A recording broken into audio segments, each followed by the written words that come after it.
Students, अब तक hire purchase में हमने जो टॉपिक किया था उसमें हमने देखा था कि कैसे हमारे जो बल्कि आइटम्स होती हैं, मतलब जैसे ट्रक, कार, लॉरी, बड़ी बड़ी आइटम्स हैं, वो हमने हायर परचेज सिस्टम के जरिए परचेज किए थे। तो उनके उस ऊपर हमने देखा था कि हायर परचेजर और हायर वेंडर है किस तरह से अपनी कैलकुलेशंस करते हैं। ठीक है, तो हमारा सवाल ये है कि क्या जो स्मॉल वैल्यू आइटम्स होती हैं क्या वो भी हायर परचेज पे सेल होती हैं, जैसे टीवी, फ्रिज, एलसीडी, एसी, क्या ये चीजें भी हमारी जो है ये हायर परचेज सिस्टम पे सेल होती है?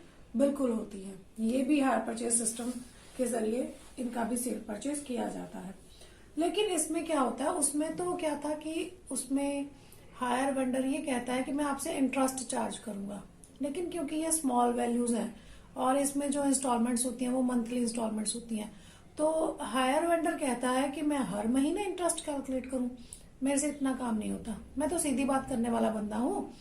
अगर आप सपोज आपने मोबाइल लेना है, आप मोबाइल के काउंटर पे गए, आपने बातचीत की, आपने कहा कि भैया मोबाइल कितने का है, उसने कहा जी ये 20,000 का है। आपने कहा भैया 20,000 हमारे पास कैश तो नहीं है, हम तो हायर परचेज पे लेना चाहते हैं। तो वेंडर कहता है कि ऐसा करो, अगर तो आपने कैश परचेज करना है तो सीधा 20,000 रुपया दो, मुझे पे करो और मोबाइल लेके अपने घर चले जाओ। लेकिन अगर आप कैश पेमेंट नहीं करना चाहते हो तो मैं आपसे इंस्टॉलमेंट लेने को तैयार हूँ, लेकिन मैं आपसे इंस्टॉलमेंट्स जो लूंगा वो 22,000 रुपया चार्ज करूंगा। यानी सीधा उसने इसमें 2,000 रुपया अपना डायरेक्ट प्रॉफिट इसमें इंक्लूड कर दिया। ठीक है, उसने इसमें कोई वैल्यू नहीं कैलकुलेट की, इंटरेस्ट नहीं देखा, कुछ नहीं देखा, वो सीधी सीधी बात करी, कैश लेना तो 20,000 का और अगर हायर परचेज पे लेना तो 22,000 की आपकी इंस्टॉलमेंट्स बनाई जाएंगी। ठीक है, तो ये हमारा स्मॉल वैल्यू जो आइटम्स होती है इस तरह से उनको हायर परचेज पे सेल परचेज किया जाता है। ठीक है, तो अब इनको इनके ऊपर प्रॉफिट या लॉस हायर वेंडर कैसे कैलकुलेट करेगा? तो देखिए इसके लिए, हाँ जी, तो देखिए इसके लिए दो मेथड्स जो हैं वो लगाए जाते हैं। एक आपका है hire purchase trading account method और दूसरा है hire purchase stock and debtor method. ठीक है, तो आज हम बात करेंगे hire purchase trading account method की। हायर सॉरी, मैं हायर ये दूसरा लिख गई, हायर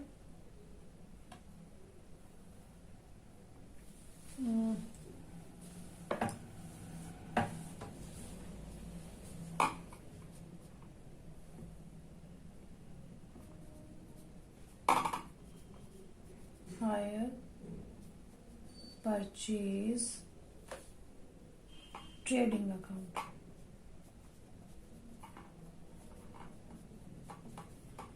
ट्रेडिंग अकाउंट मेथड। ठीक है, इसे hire purchase final account method भी कहा जाता है। ठीक है, अब इसमें क्या होता है, इसमें बनाया जाता है ट्रेडिंग अकाउंट। ट्रेडिंग अकाउंट बिल्कुल वैसे ही बनाना है जैसे हम लोग पहले बनाते थे, लेकिन इसमें क्या है, ये जो मेथड लगाए जाते हैं, चाहे ट्रेडिंग अकाउंट मेथड है चाहे स्टॉक एंड डेटर मेथड है, ये दोनों ही in the books of hire vendor, vendor की बुक्स में ये रिकॉर्ड जो है मेंटेन किए जाते हैं। अब सवाल यह है कि हायर परचेजर क्यों नहीं बनाता है? अब देखो, अगर मैंने एसी परचेज किया है तो मैंने अपने घर के लिए परचेज किया, अपने यूज के लिए परचेज किया है, उसको मुझे सेल परचेज नहीं करना है। अगर मुझे सेल परचेज करना होता तो मेरे लिए वो गुड्स हो जाती, लेकिन यहाँ पे मैंने अपनी फैसिलिटी के लिए, अपनी जरूरत के अकॉर्डिंग मैंने एसी जो है वो परचेज किया है, तो मुझे उसका प्रॉफिट या लॉस कैलकुलेट करने की जरूरत नहीं है, क्योंकि मैं तो उसे अपने घर लाऊंगी और लाके उसको चला लूंगी और उसका मजा लूंगी, एंजॉय करूंगी उसकी ठंडी ठंडी हवा को। ठीक है, तो ये प्रॉफिट या लॉस कैलकुलेट किसने करना है? हायर वेंडर ने कैलकुलेट करना है। ठीक है, तो अब वो कैसे करता है, हम इसका एक क्वेश्चन लेते हैं। Question number 24। क्वेश्चन नंबर 24 कहता है, एक सी लिमिटेड है,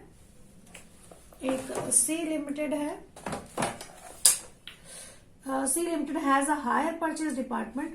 Goods are sold on higher purchase at cost plus 40%. Cost plus 40%, यानी कॉस्ट पर 40% जो है वो प्रॉफिट पर हायर परचेज करते हैं। अगर 100 रुपए की चीज है तो वो हायर परचेज पर 140 रुपए में देते हैं।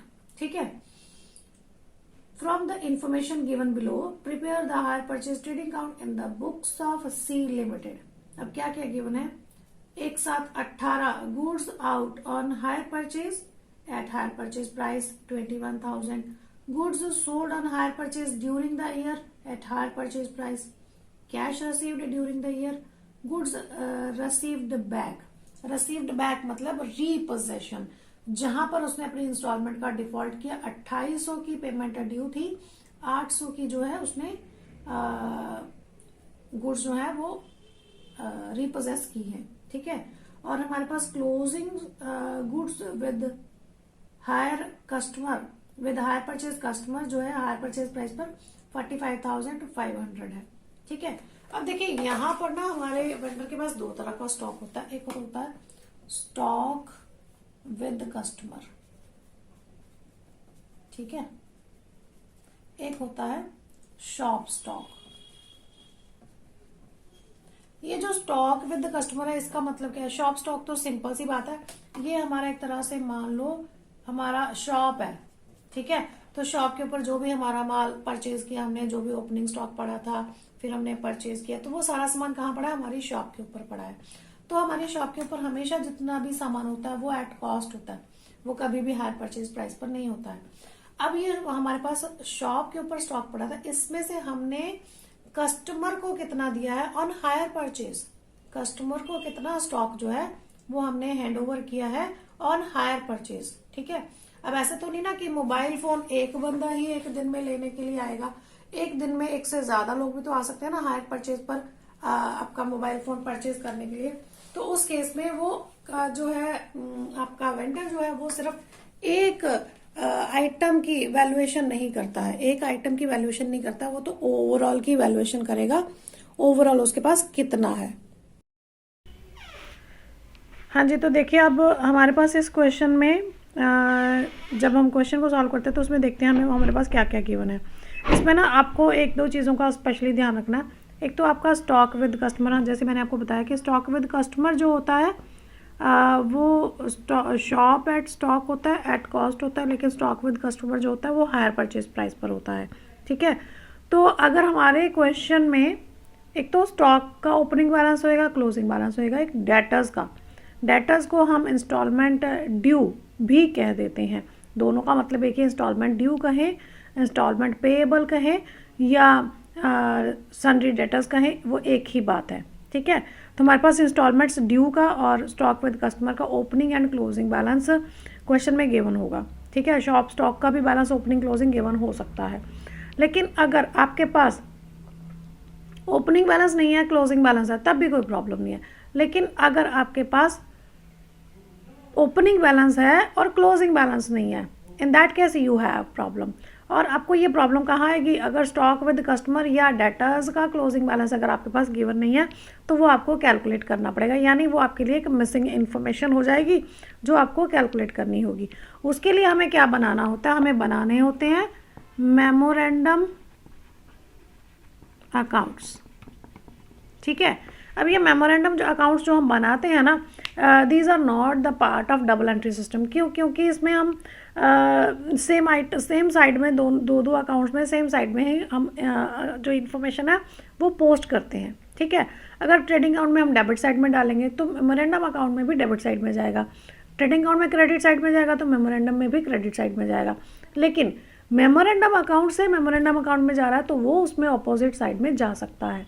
ठीक है। यानी ये जो मेमोरेंडम अकाउंट बनाते हैं ये जस्ट हमारी इन्फॉर्मेशन के लिए होता है।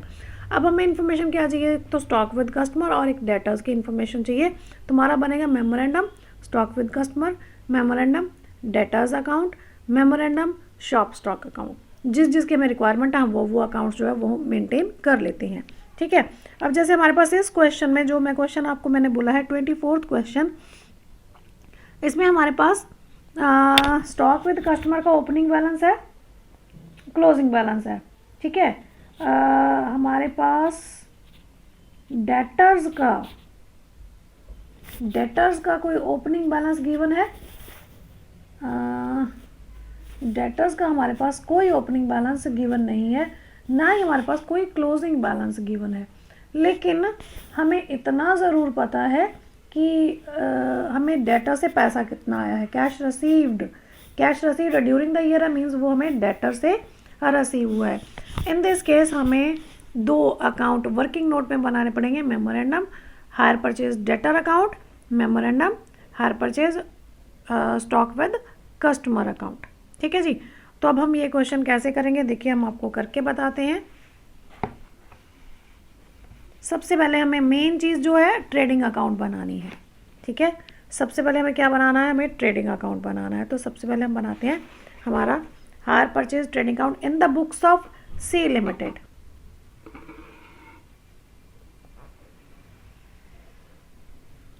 लीजिए हमने बनाया hire purchase trading account in the books of C limited. ठीक है, हम हेडिंग देंगे, आपने पूरा लिखना है hire purchase trading account for the year ending, जो भी है आपका। अब यहाँ पे क्योंकि जो फाइनल अकाउंट्स होते हैं वो पर्टिकुलर डेट पे बनते हैं, इसलिए हमें यहाँ पे डेट मेंशन करना होगा। फॉर द ईयर एंडेड, जो भी आपकी डेट होगी लास्ट, वो आपने यहाँ पे मेंशन करनी है। ठीक है, अब सबसे पहले हमारा इसमें क्या आता है, याद कीजिए हमारे फाइनल अकाउंट में जब हम ट्रेडिंग अकाउंट बनाते थे सबसे पहले ओपनिंग स्टॉक आता था। ठीक है, तो यहाँ पर हम लिखेंगे टू बैलेंस ब्रॉट डाउन। हमने टू बैलेंस ब्रॉट डाउन इसलिए रखा क्योंकि हमारे पास 2 चीज़ों का ओपनिंग बैलेंस होता है, एक तो स्टॉक विद कस्टमर का और एक इंस्टॉलमेंट ड्यू का। ठीक है, अब यहाँ पर हमारे पास स्टॉक विद कस्टमर का तो ओपनिंग बैलेंस है, लेकिन हमारे पास ड्यू जो है इंस्टॉलमेंट का कोई भी बैलेंस गिवन नहीं है। ठीक है, तो हम लोग ओपनिंग बैलेंस लिख लेते हैं, किसका आएगा हमारा, स्टॉक विद कस्टमर का। To balance brought down stock with customer, ये है हमारे पास 21,000 का, 21,000 का। अब और इसमें क्या आएगा, जो हमने गुड्स सेल किया ऑन हायर परचेज, तो 2 goods sold on hire purchase. आपने पूरा लिखना है goods sold on hire purchase. मैं यहाँ पर शॉर्ट में लिख रही हूँ, आप हायर परचेज की जगह HP लिख सकते हो, लेकिन गुड्स सोल्ड आपने पूरा लिखना है। ठीक है, अब ये हमने हायर परचेज पे सेल किए 1,05,000 पे, 1,05,000 पे। ठीक है, अब देखिए इसमें ना हमें लोडिंग करना पड़ेगा, क्योंकि जो ट्रेडिंग अकाउंट होता है वो हमेशा कॉस्ट पर बनाया जाता है। ठीक है, तो हमारे पास यहाँ पर चाहे वो ओपनिंग स्टॉक है, चाहे वो गुड्स सोल्ड है, ये सारी हायर परचेज प्राइस पर है, चाहे वो हमारा क्लोजिंग स्टॉक है। ठीक है, ये हमारी सारी चीज़ें जो है हायर परचेज प्राइस पर। तो हमें अगर प्रॉफिट चाहिए तो हमें इनको क्या करना होगा, कॉस्ट पे लेके आना होगा। तो हम इनको क्या करेंगे, रिवर्स करेंगे, रिवर्स। ठीक है, रिवर्स करेंगे, जिससे हम इनको कॉस्ट पर लेकर आएंगे। ठीक है जी, अब वो कैसे लेके आएंगे अभी हम देखेंगे, पहले हम क्वेश्चन को कंप्लीट करते हैं। अब उसके बाद हमारे पास है जी cash received during the year, तो यानी कि बाय कैश, कैश हमें रिसीव हुआ 70,000 का, 70,000 का। अब यहाँ पे ना 2-3 लाइनें छोड़ के हम यहाँ पे लिखेंगे नीचे बाय गुड्स रीपोजेस्ड। अब देखिए गुड्स उसने कहा कि 2800 अनपेड है और 800 पे हमने किए हैं। अब चाहो तो यहाँ पर सीधा 800 डाल दो, अब चाहो तो यहाँ पर 2800 डाल के उस पर रिवर्स डाल दो 2000, तब भी आपका, तो आपका आ जाएगा टू लॉस ऑन गुड्स रीपोजेस्ड, तब भी आपकी सेम ही बात होगी। इधर 28 डाला, इधर आपने 2000 डाला, तो आपका चाहे तो आप यहाँ पे 800 डाल लो, चाहे यहाँ पे 28 डाल लो। मैं यहाँ पे 28 से करके दिखा देती हूँ आपको। टू लॉस ऑन गुड्स रीपोजेस्ड कितने का, 2000 का आपको क्या हुआ, लॉस हुआ। ठीक है जी, अब उसके बाद यहाँ पे आता है हमारा बाय बैलेंस CD।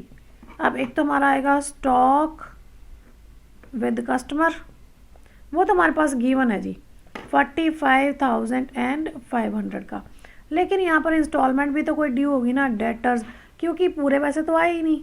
ठीक है, हमारा साल क्लोज होता है 31 मार्च को, लेकिन हम बात कर रहे हैं 1/7/18 की या 30/6, हमारा जून टू जुलाई है।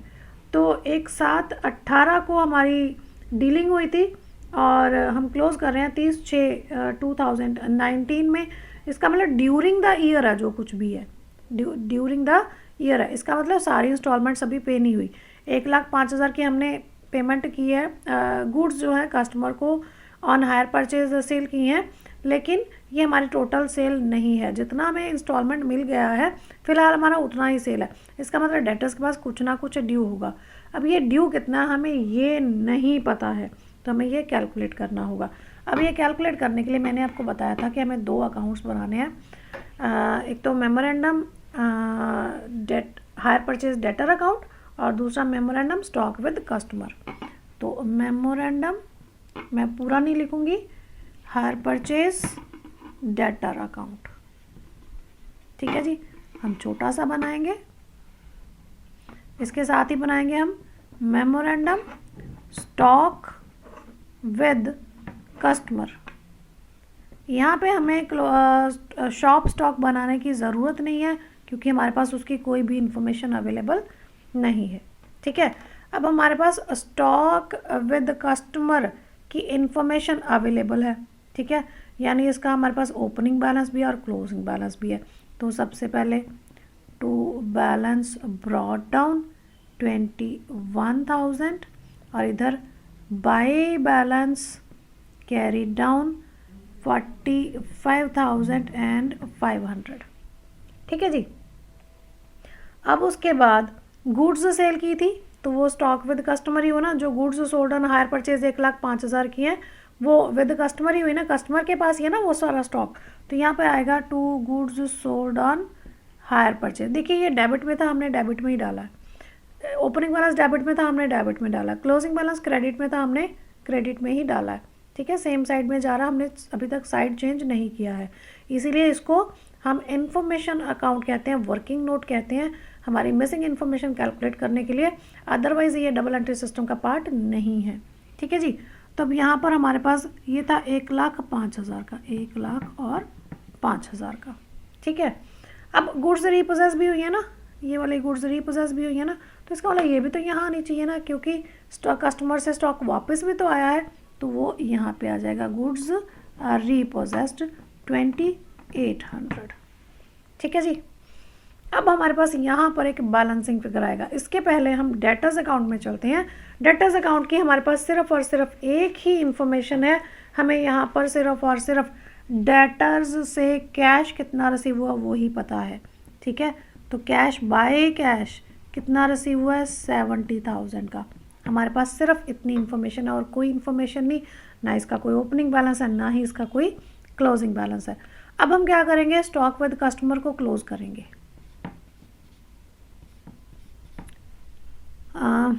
1,26,000 हमारा टोटल आया, 1,26,000। तो यहाँ पर 45,500 प्लस 2,800 इन दोनों को हम जब माइनस करेंगे 1,26,000 में, तो हमारे पास यहाँ पर बैलेंस आएगा 77,700। ये हमारे पास क्या आया, ये आया बाय हायर परचेज डेटर, ठीक है। यानी कि इतनी अमाउंट ड्यू है, ये आपकी क्या है बैलेंसिंग फिगर। अब ये यहाँ से यहाँ चली जाएगी to memorandum stock with customer, कितना 77,700। अब इसको क्लोज कर देंगे हम लोग 77,700। अब जब इसमें से माइनस करेंगे तो 7700 बाय बैलेंस CD, ये आपकी आ गई बैलेंसिंग फिगर। अब ये उठाकर हम यहाँ ले आएंगे हमारे हायर परचेज ट्रेडिंग अकाउंट में। यहाँ पर हमने लिखा ना डेटर, तो यहाँ पर लिख देंगे हम 7700, ठीक है। अब चलिए हमारे पास डेटर्स की इन्फॉर्मेशन भी आ गई, लेकिन अभी एक काम हमारा बाकी है। देखो जो हमारा goods sold on hire purchase है ये हायर परचेज प्राइस पे है, स्टॉक विद कस्टमर है ये भी हायर परचेज पे है, क्लोजिंग स्टॉक है वो भी हायर परचेज पे है। अब हमें क्या करना होगा, इनका लोड निकालना होगा, ठीक है। अब इनका हम लोड कैसे निकालेंगे, हमने कहा था कॉस्ट प्लस 40%। Cost plus 40%। ठीक है, तो ये हमारा हो जाएगा जी। सबसे पहले हम करते हैं हमारे ओपनिंग स्टॉक को, स्टॉक विद कस्टमर को यहाँ पर लिखेंगे by hire purchase stock reserve. ठीक है, हायर परचेज स्टॉक रिजर्व ये कितना था 21,000 का, 21,000 का। ठीक है, तो अब जब इसका हम लोड निकालेंगे तो 40%, 40/100, 2/5,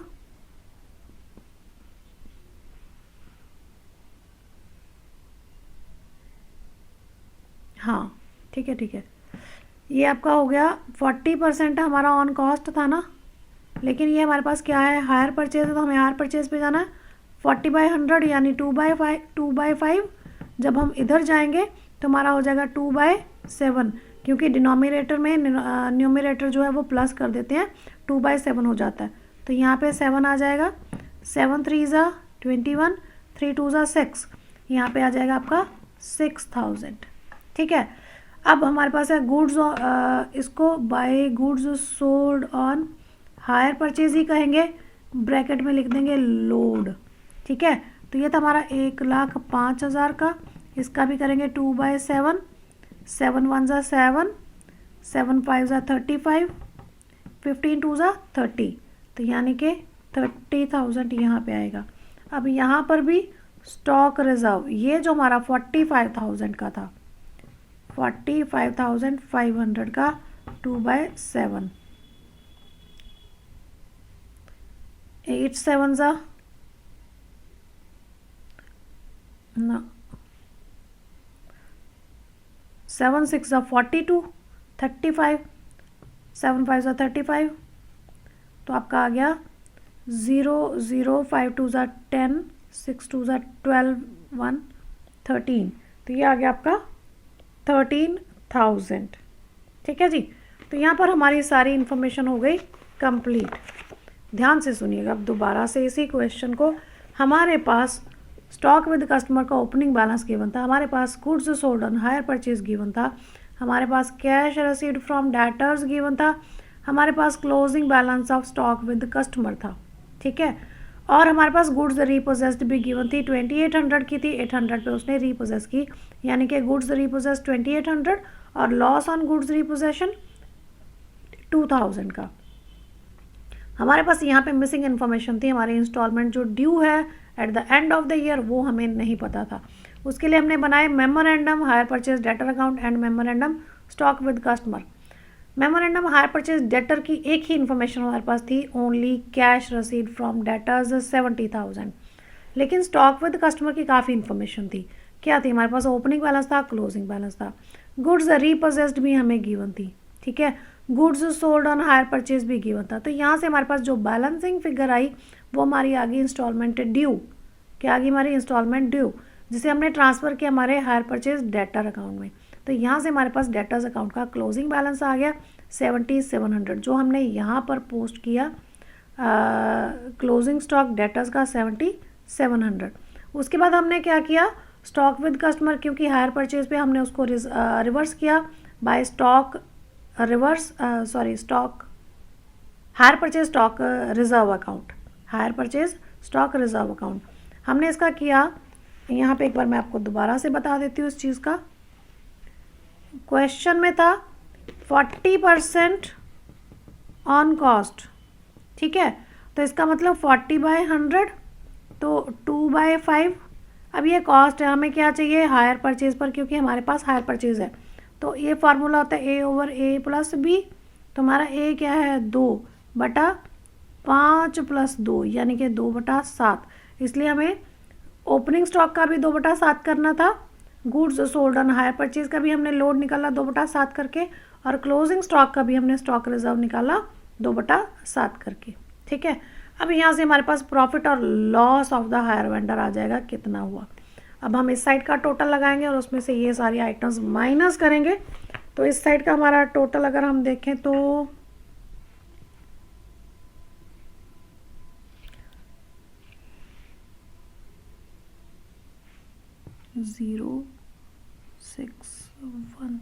1,60,000, ठीक है। तो हमारा इधर पे आ जाएगा to profit and loss account, ठीक है। जो हमारा बैलेंस आएगा वो आएगा हमारा 21,000। तो यहाँ पर हमारा जो क्वेश्चन है वो कंप्लीट हो जाता है, ठीक है। तो इस तरह से हमारा क्या है, ये higher purchase trading account method के थ्रू हम स्मॉल वैल्यू आइटम्स के ऊपर हायर वेंडर जो है अपना प्रॉफिट और लॉस जो है वो कैलकुलेट कर सकता है, ठीक है। अगला वीडियो हम बनाएंगे, उसमें आपको बताएंगे कि स्टॉक एंड डेटर मेथड से किस तरह से हायर वेंडर जो है अपना प्रॉफिट और लॉस कैलकुलेट करता है। अगर आपको वीडियो पसंद आता है तो लाइक शेयर करना ना भूलें।